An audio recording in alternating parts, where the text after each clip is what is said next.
into it. So, Tucker Carlson has Hunter Biden on. And while they're there, the topic of the laptop comes up.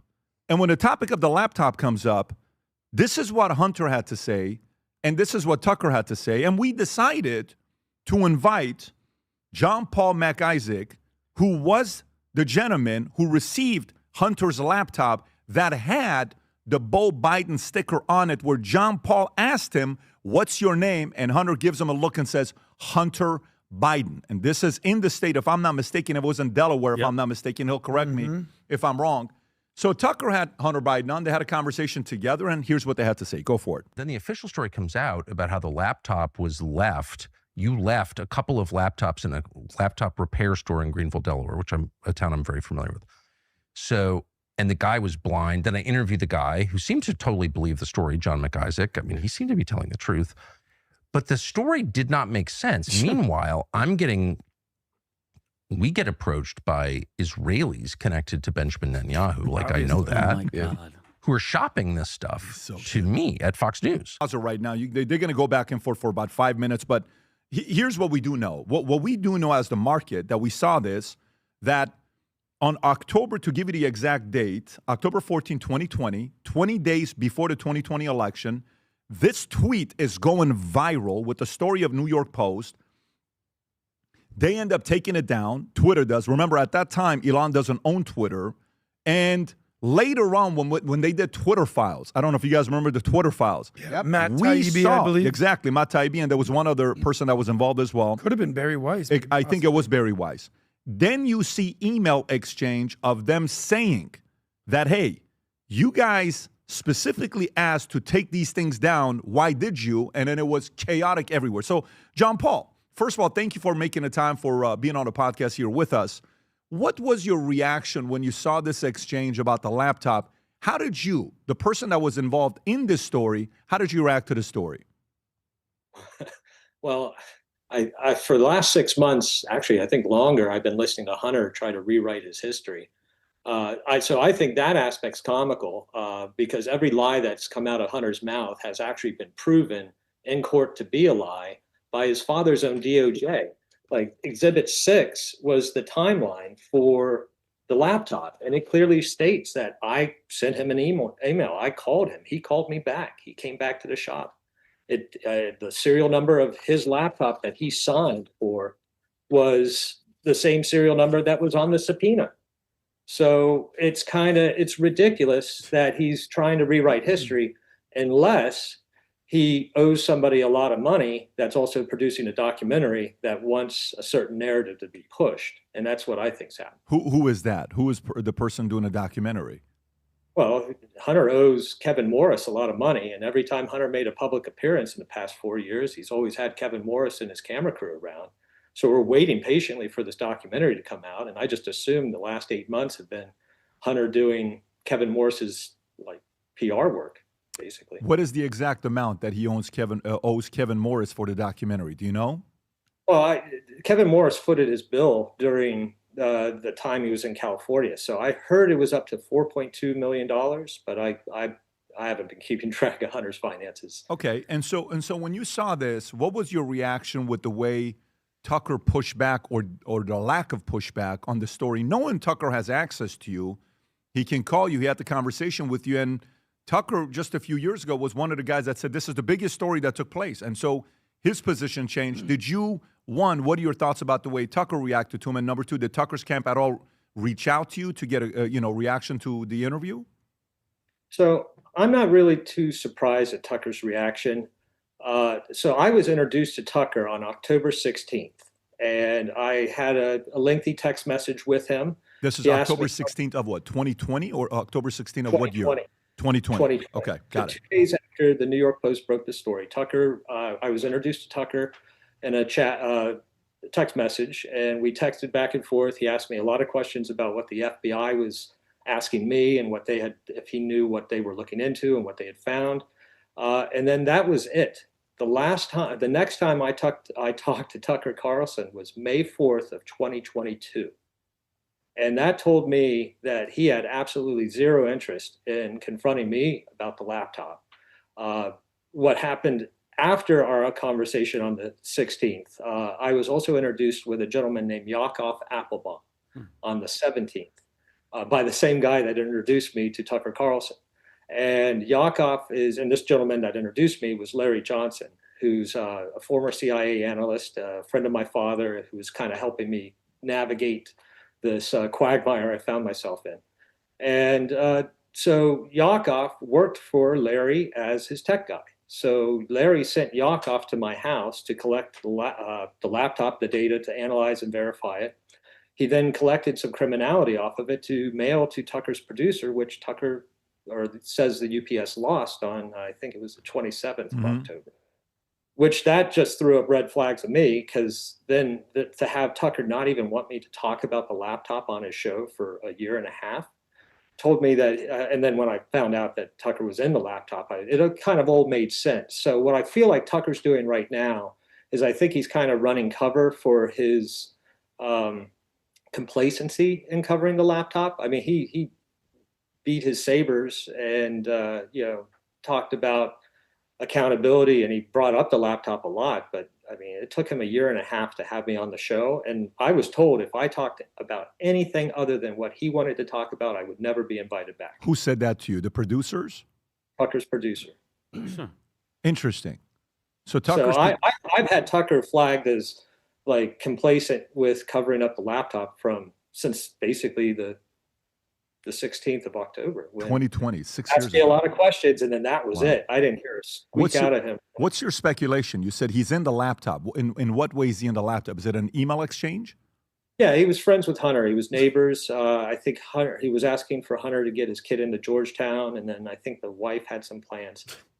I know he was in the laptop.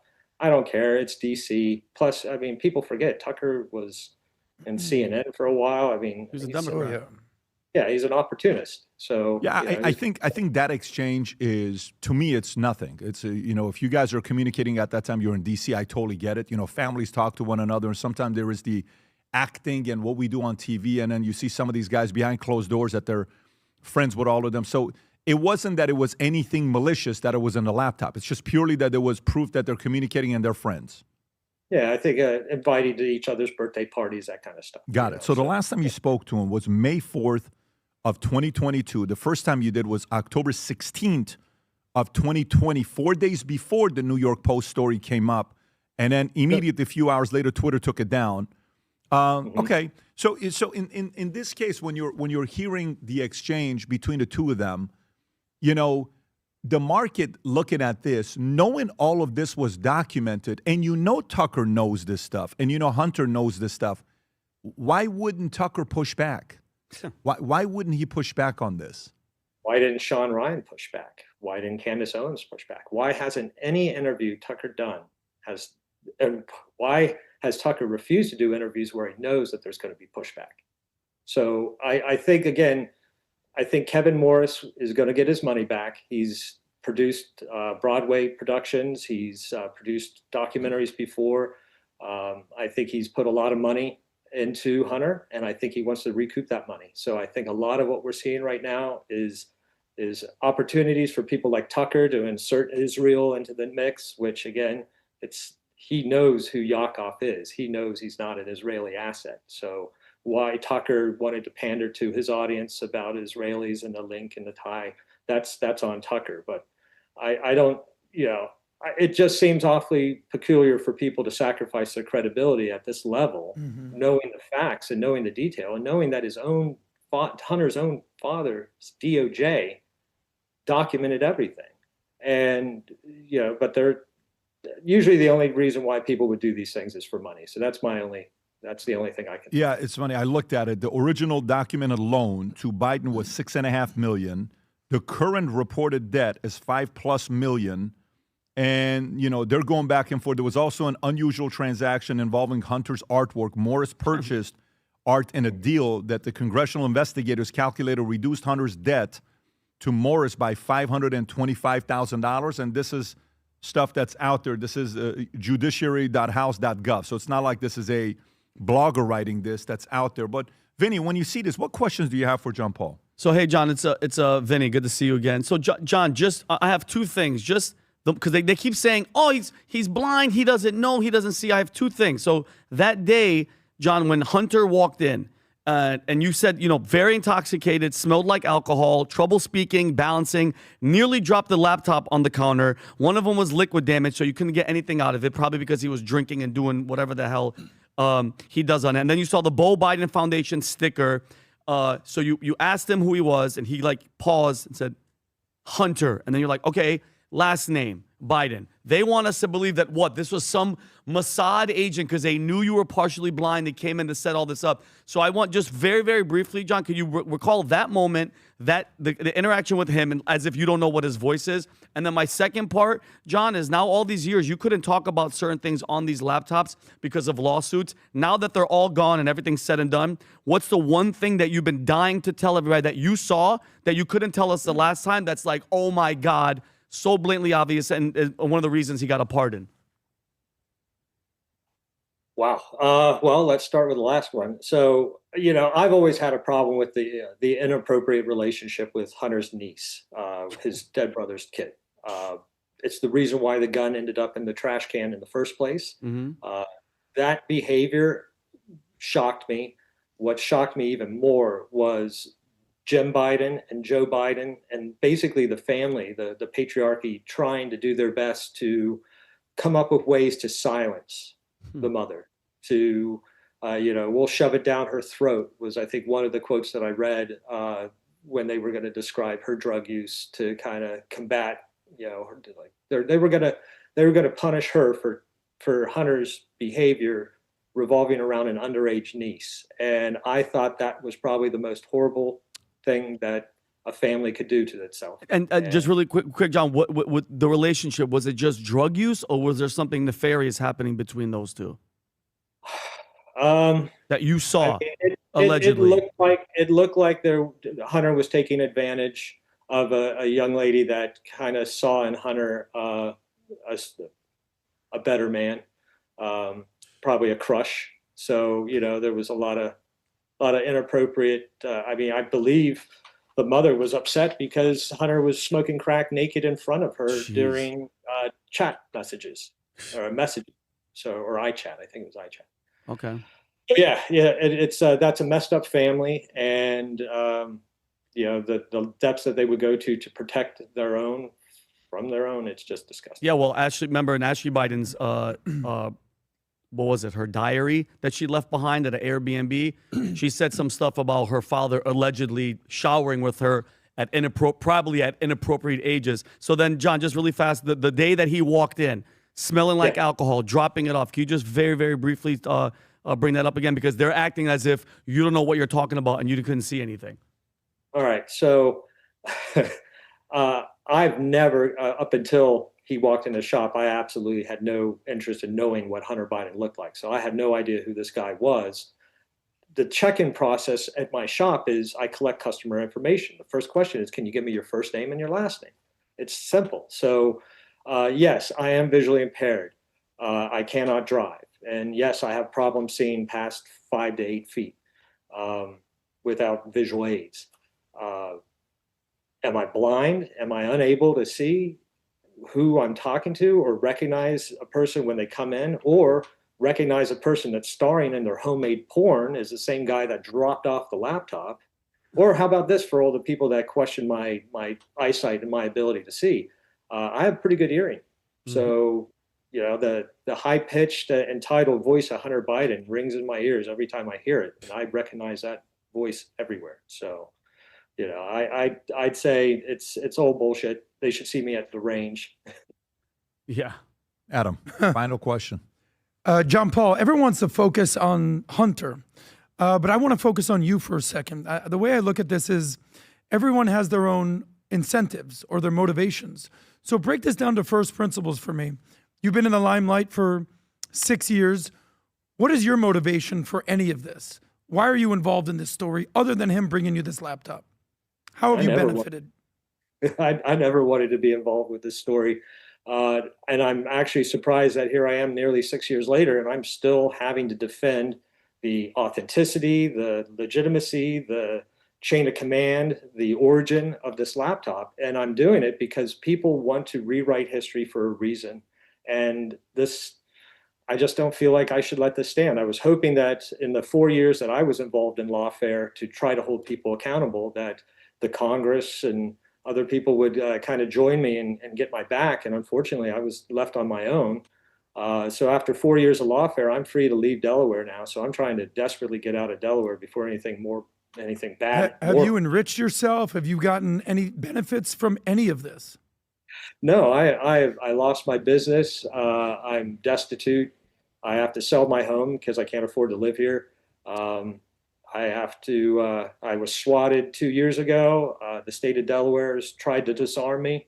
I don't like leaving my house because every time I interact with anybody outside, it usually goes poorly. So this has not gone well for me, but I'm not going to give up because the people that seem to want to push a fake narrative are also just seem to be profiting greatly off of this. And I just think that's wrong to profit off of my suffering and the suffering of anybody else that was involved in this thing. Well, if the audience is watching the same thing I'm seeing, you seem very sincere on who you are. And also, the first time I had you on, you seem very sincere. Why would you benefit from this? That's actually a good question to ask.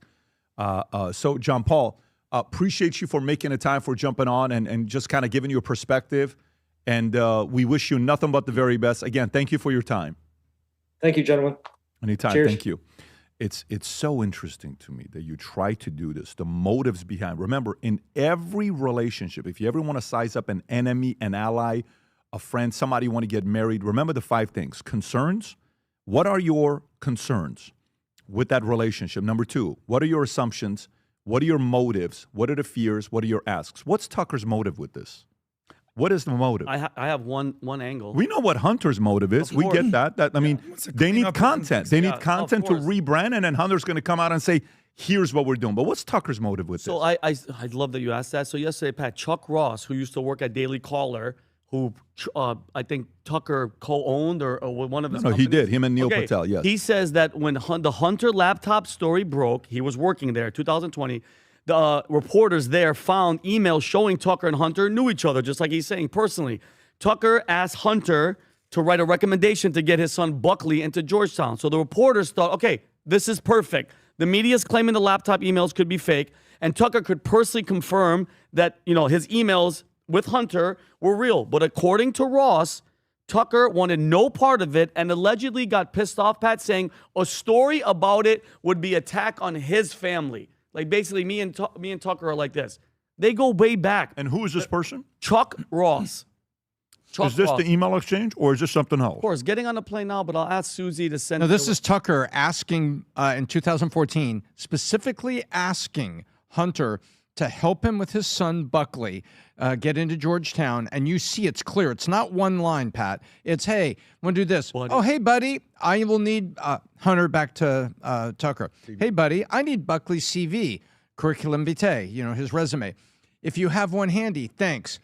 Hunter, I can't thank you. Tucker responds, Hunter, I can't thank you enough for writing a letter to Georgetown on Buckley's behalf. So nice of you. I know it'll help. Hope you're great and we can get dinner soon. It's all, Pat, it's all complacency, and he's trying to cover his butt because even the FBI, they just had released documents, Operation Round River from December 2019, that the FBI had damning information. Joe Biden, Hunter, Burisma, corruption in Ukraine, and the new material that was released, that 14 informants were giving them all this information, and the FBI was like, no. This is Russian information, Pat. They're all covering their butts. We all know what Hunter is. Like this whole parading around. My issue is not Hunter. I know who Hunter is. Yeah. And by the way, I actually think he's funny as hell. He's good on social media. He's doing all that stuff. And he's trying to rebrand himself. I get that. Yeah. I get why you would want to do that because he's still young. I don't know how old he is. Probably in his 50s or early 60s. I don't know how old he is. So he's trying to get back in the limelight. And he's been around the block, so he knows how to communicate. So I get that part. The dirt, the stuff that he did. Yeah. By the way, the reports is that he sexually inappropriate behavior with his niece. That's is what it is. Yeah, So, dude. but to me, it's more about what's Tucker's motive? What is he doing? Where does he want to be? What's his loyalty to? What is he trying to figure out? That's the part I don't know. And we will never know because that's only in the man's mind what he's doing. All you can do is judge the person's behavior and see what it's leading to. And this right here is he dropped the ball on this, because you can't have somebody like that come to you, say you're a Republican, say you're a conservative, and then change your position. Either leave the party and just say, I'm a Democrat. Yeah. Leave the party and, go do something else. Go maybe create a third party and give your position, which is kind of doing right now. Yeah. But some of this behavior is very weird.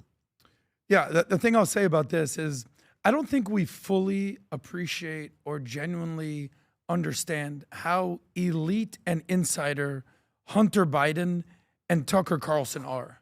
I mean, Tucker's kind of parading out there with his tobacco and his flannels as he's an American everyman. I like to hunt and fish.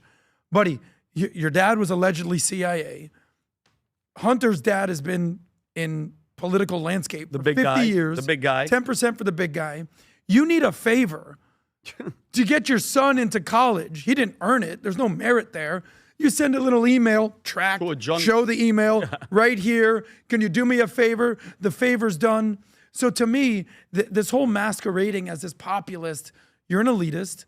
You've been on the inside of everything for 30, 40, 50 years, and now you want to kind of play dumb. That's the issue that I have. Yeah, Tom, I'll give you the final words. What are you thinking? How are you processing this? So there's a couple things that you could look at, because if you go to the concerns, motivation, assumptions, fears, and ask, so what could be some motivations for Tucker? If there's a real documentary coming and Hunter is saying, by the way, Hunter is everywhere. There's a Wall Street Journal report, I think, that said Hunter is everywhere. What's he up to? I think it was a Journal yesterday. Mm-hmm. And so everybody's asking that question. Well, guess what? If he's got a guy he owns money to and that guy wants to film a documentary, then he needs footage and everything. That makes sense to me. How would Tucker figure in that? It's like, you got to rewrite history. You got to spin. AOC is spinning. Everybody's spinning on their positions. And I feel like Tucker's trying to spin in his prior position or trying to take something, and the internet's not letting him do it. People are putting things side by side. Hey, 3 years ago you said this, now you're saying this. I'm not trying to be a critic here. I'm just looking at the Hunter or Tucker? On Tucker. It's just like, okay, you've gone one way, you got another. So it seems like you're trying to brand and position. Too much flip-flopping. PBD. And you're in there you appear to be a really good friend to his. Yeah, I'm not even joking. I'm being dead ass honest. I don't know if Tucker knows how the internet works. I'm being serious. When you're in front of a camera. No, he knows. No, hear me out. When you're in front of a camera and everything is, what's it called when every line is read to you? Teleprompter. And all of a sudden you have to go on your own. And producer in your ear. Tucker forgets somehow that there's a before and after. How many videos have you seen of you said this 6 months ago and then you said this. You said this 2 years ago and then you said this. It's like, I don't know if you know how that works. No, the best. I was young and needed the money. Doesn't work. Exactly. And the last thing I'll say about Hunter, in Hollywood, there's two different types of rehabs. There's, oh, wow, I'm addicted to drugs, Shia LaBeouf, certain people, I got to go to rehab. But then there's the whole industry called reputation rehab, where they clean up your image, and it's an image makeover. That's what Hunter's doing right now. I have no clue what Tucker's agenda is. Yeah. I don't wanna speculate, all right, we'll see. But it ain't smart. Let's move on. Go to